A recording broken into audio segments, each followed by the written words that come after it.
what can I say that's equal to? It's just it's wouldn't it be the same thing? I to the fifth power. Yeah, yeah, I can just say it's I to the fifth power, right? No, it's just the same thing. It's just this, right? I to the fourth times I is equal to I to the fifth power. That's just from exponent properties, right? And then on the right side, I have 1 times I. So do you know what 1 times I would be equal to? Uh,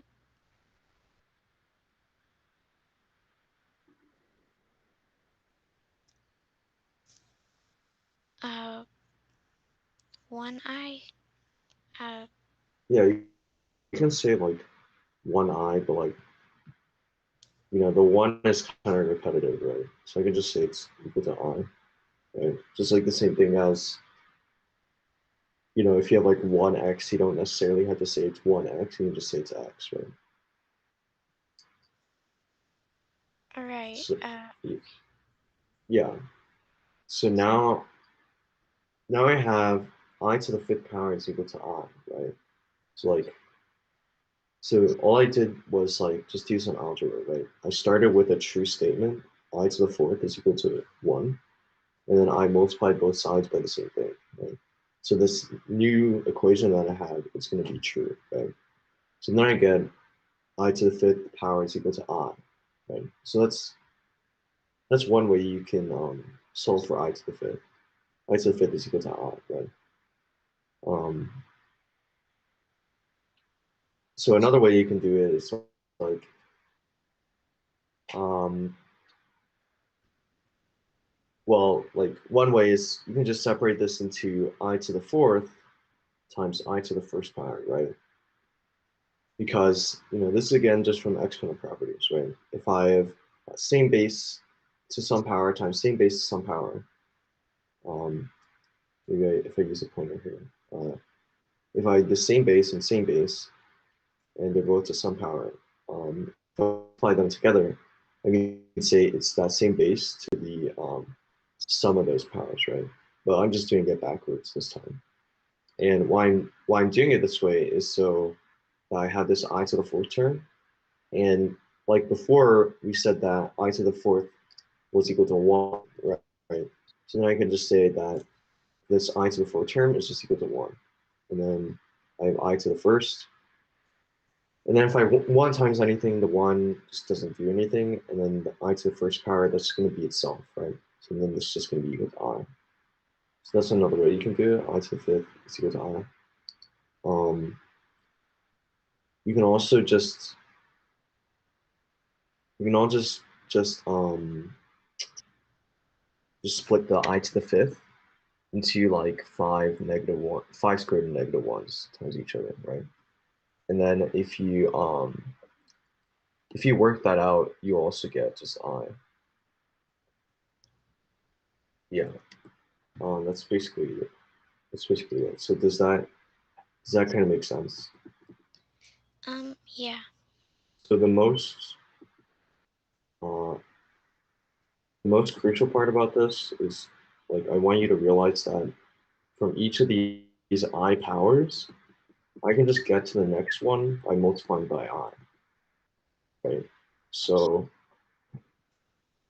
So like again, if we start with I to the 0 is equal to 1, to get to the next I power, I can just think about that as multiplying by I. And that makes sense, right? Because 1 times I is equal to I, right? And then to get to the next power of I, from I to first I squared, I can think of that as multiplying by I. So this is I times I. And what is I times I going to be?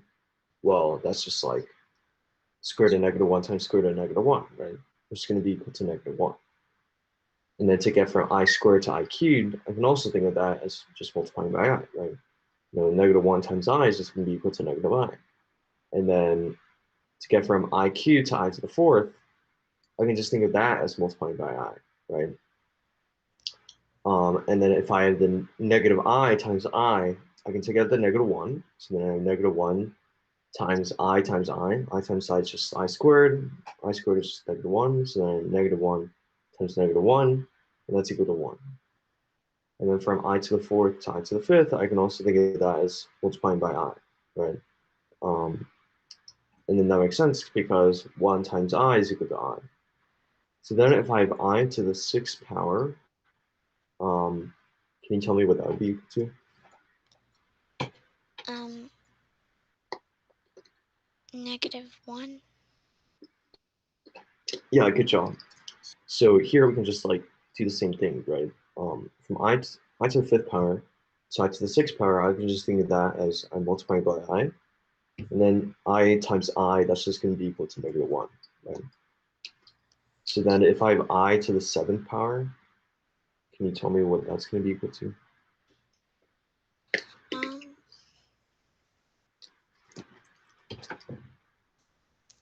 Um, -I. Yeah, good job. So again, we just do the same thing multiplying by I, right? And then let's say I have I to the eighth power. You know what that would be equal to? Mm, 1. Yeah, good job. So again, I can think of just this as multiplying by I, and then I have, -1 times I squared is just -1. -1 times -1 is just 1. Okay. And um, are you maybe starting to like notice something here? Yeah, there's a pattern, I think. Yeah, yeah, there's a pattern. So if you look at all the stuff we've been getting, like in this column, Um, so we have 1, then I, then -1, then -I, then 1, then I, then -1, then -I, and then 1. So this seems to be like a pattern, like it's like a repeating sequence, right? So our pattern is like 1, I, -1, -I, and then it comes back to 1. So, um, this pattern makes sense because like we're doing the same thing with each term. With every term to the next term, we're just multiplying by I, right? We're doing the same thing. All the way to I to the infinity, if we kept on doing this, we're just multiplying by I over and over, right? Um, but the key thing is like we get back to like our starting thing, right? We get back to 1, right? So like if I multiply this, if I start at this 1 and I multiply it by 4 i's, I'm gonna get back to 1, right? Then every time I multiply by 4i's, I'm always going to end up with 1, right? So then it's always just going to be a repeating pattern. So up to I to the infinity, it's just going to always be this repeating pattern of 1i, -1, -I. So does that kind of make sense? Yeah. Okay. Um, and then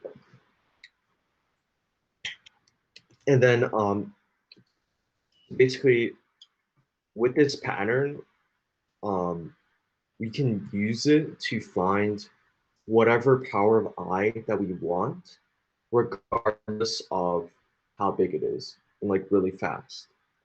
So first, let's look at this pattern a little bit more closely. So our four terms in our pattern is I, or sorry, 1i, -1, then -I, right? So four terms, and then it keeps on just repeating like that, right? And it starts with I to 0 power is equal to 1.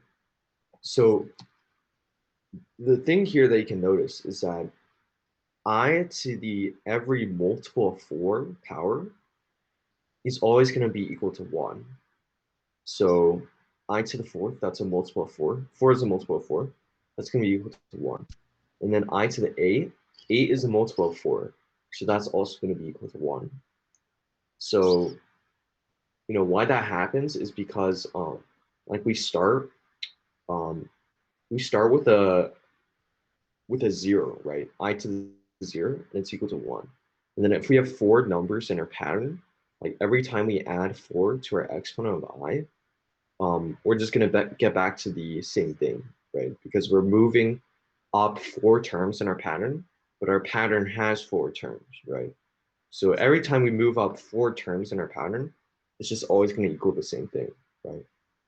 And if we start with I to the zero is equal to one, and we're saying every time we move up four, we're always going to equal one, then that's just saying I to the whatever power, if it's a multiple of four, then it's going to be equal to one. So does that make sense? Um, yeah. Okay, so let's say if I had like I to the 404 power, can you tell me what that is, like really quickly? Um,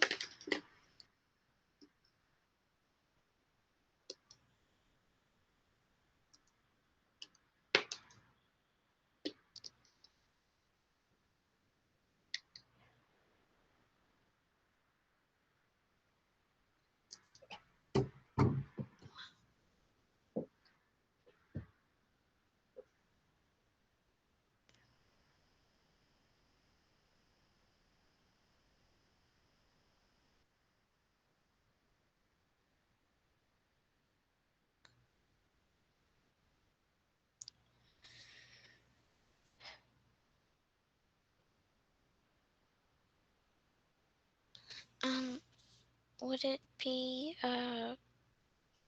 one? Yeah, and how do you figure that out? Um, I'm not sure. I mean, well,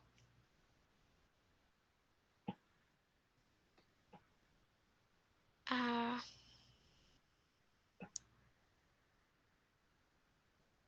I kind of used, I mean, okay, I don't think this is the correct way, but I kind of used like division just to figure out the pattern or like, can you show me how to find it? Because I figured it out, but I don't think I did it like the quickest way. No, it's okay. I don't know. It's always good for us to know how you did it. Yeah, and like you don't always have to have like the quickest way. Yeah, and like if we know like how you do stuff, it'll help us like a lot to help you, I guess. Yeah. Um, okay, well,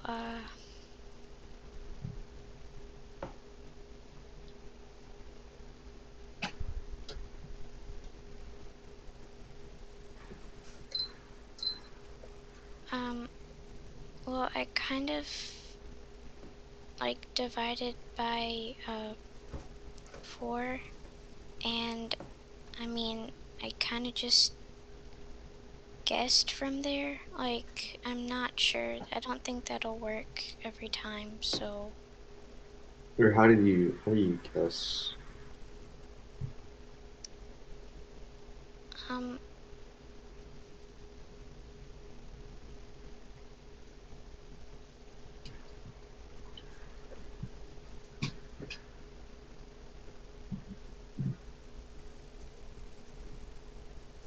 since the pattern for like 1, it goes from like 0, 4, 8, like from there, I just kind of like, I knew 404 was divisible like by 4, and I thought that it fit in the pattern. It was kind of like a guess, but um I guess I don't know how to explain. Honestly, I kind of just guessed. Or, yeah, so that's actually how like you're supposed to do it, I guess. It's not like a guess or anything. Or I don't know. Like I get what you mean, but like I wouldn't call it like a guess. Oh, Like if you okay. see the pattern, um, it's not really like, I mean, like, I don't know. Maybe you can say like you're making an informed guess, but it's not like a total guess out of nowhere, right? Like you're seeing the Right. pattern and then you're using it, you're applying it basically. Yeah, patterns are a pretty Um, legitimate way of like doing stuff. So yeah. Oh, So, so yeah, like what I was talking about before is that like what you can notice here is that I I to the power of something, if that something is a multiple of four, then it's always going to be equal to one. And you can see that if you just look back to the pattern, right? So, like you said, we start at I, so zero power is equal to one. And then we get four numbers in our pattern, sorry, one I, negative one, negative I. So if we move up by four terms, which is like adding to our exponent by four, we're going to get the same number again, which is one, right? And if we keep on like adding this by four, this is just going to equal a multiple of four every time. And every multiple of four is going to be covered here, right? So then we can say I to the every multiple of four is always going to be equal to one. Does that make sense? yeah. Yeah. Yeah, that's basically like seeing the pattern and using the pattern there. Yeah. So if you ever have, I to some big power, and if you see that's a multiple of four, you can just say, instantly it's going to be equal to one. But actually you can use this for all parts of the pattern. It doesn't have to be like a multiple of four just for you to use it. So like what I'm saying here is like let's say we start at I to the first power is equal to I, right? If we move up by four terms in our sequence, which is like adding the exponent by four, we're still going to get the same thing, right? Because, we have four terms in our sequence. If we ever move up by four terms, it's going to cycle through all of them, right? So then I'm going to get the same thing. So here you can see that if I move from I to the first power to I to the fifth power, which is 4 plus 1, I'm going to get the same thing, which is I, right? So then, if I move up 4 again, if I go to like I to the 9, right, I can also say that this is also going to be equal to I, right? And then the pattern here is that um, each of these numbers, 1, 5, and 9, they're all one more than a multiple of 4, right? Does that Yeah. make sense? Yeah. And it's going to stay that way because I'm adding 4 every time. So, like, um, so it's always just going to be one more than a multiple of 4, right? And also, this, by the way, is like what we call mods, basically. So, did we talk about that too before? Um, yeah. I think so. Yeah, so, mods are just like um, remainder, right? So, um, if I have like 5 mod 4, I can say that's equal to 1, right? Because 5 is 1 more than multiple of 4. 5, when you divide it by 4, you get a remainder of 1. Basically, um, instead of saying um, instead of saying that the exponent here has to be 1 more than a multiple of 4, we can just say that the exponent has to be 1 mod 4. That's just like a little bit of a more mathy word way to say that. Um, but also, if you don't understand that yet, it's probably fine. But yeah, basically, just realize that um, if we have I to some power and that power is one more than a multiple of four, then we can just say it's equal to I, right? So let's say if I had I to the 401, this is one more. 401 is one more than a multiple of four, right? So then I can just say it's equal to I, right? Does that make sense? Yeah. Yeah. And also, by the way, another way you can think of this is separating the I 401 into I to the 400 times I to the first power, right? From exponent properties. because if I multiply these two together, I have the same base, which is going to be I to the 400 plus 1, right? And then here, the I to the 400, that's just a multiple of 4, right? The 400 is. So then I can just say that's equal to 1, right? And then if that's equal to 1, then I just have 1 times I to the first power, and that's equal to I, right? Yeah. And yeah, so you have a pattern with each of these terms, right? So if I undo all this, so you also have a pattern with the -1 term, right? So if I start at I squared, I keep on adding it by 4, I'm always going to get -1, right? So here the pattern it would be is that I to the some power, if that power is 2 higher than a multiple of 4, then it's always going to be equal to -1, right? And then same thing with our last term, -I. So if I start at I cubed, if I move up by 4, it's always going to equal the same thing, -I.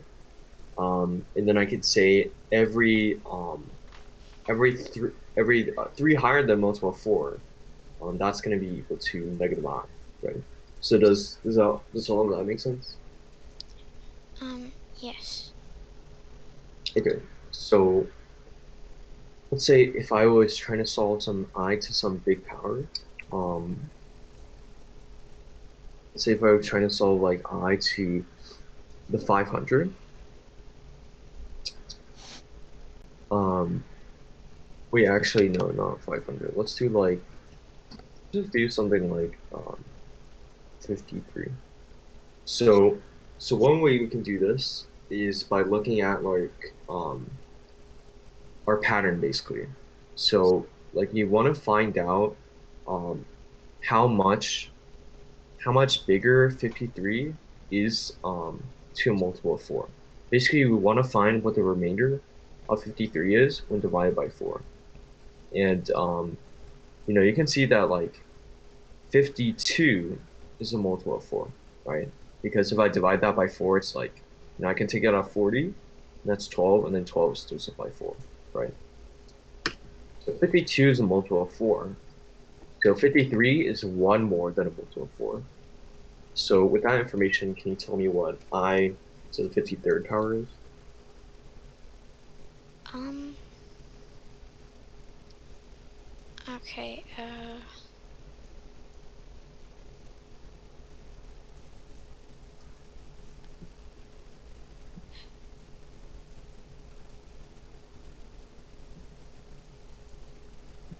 um,